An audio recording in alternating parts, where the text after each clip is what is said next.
When did you discover your partner's business trips were actually something else? I should have known something was wrong when Katie started packing lingerie for her quarterly sales conferences. For 3 years, she'd traveled with sensible suits and comfortable shoes, conservative blouses, practical flats, the kind of wardrobe that screamed medical supply sales rep.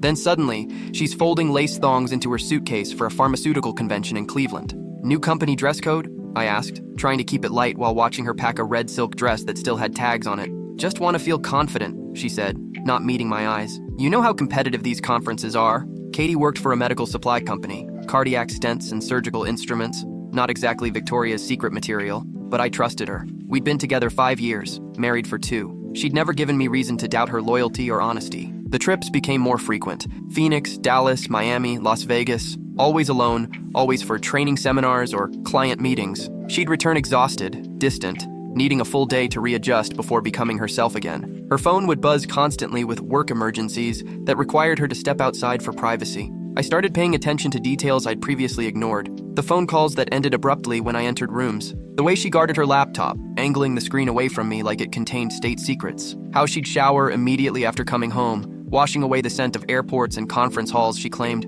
The expensive new clothes that appeared in her wardrobe, outfits far too glamorous for medical device presentations. The breaking point came when her company sent a holiday card to our house. I opened it, expecting the usual corporate message with a generic winter scene. Instead, there was a handwritten note from her boss, Margaret. Thanks for all your hard work this year. Looking forward to your presentation at the January retreat in Colorado. The cardiac catheter launch should be exciting. Katie had told me the January trip was canceled due to budget cuts. That night over dinner, I casually asked about Colorado. Oh, that got moved to February, she said without hesitation, not even looking up from her pasta. Budget approval delays, you know how corporate works. I nodded and smiled, but something cold and sharp settled in my stomach like a piece of broken glass. While she showered, I checked our credit card statements online. The December Phoenix conference showed charges to a hotel called Desert Romance Suites. I Googled it immediately. Adult couples resort, champagne packages, romantic dinner specials, no business center, no conference facilities, no medical professionals in sight.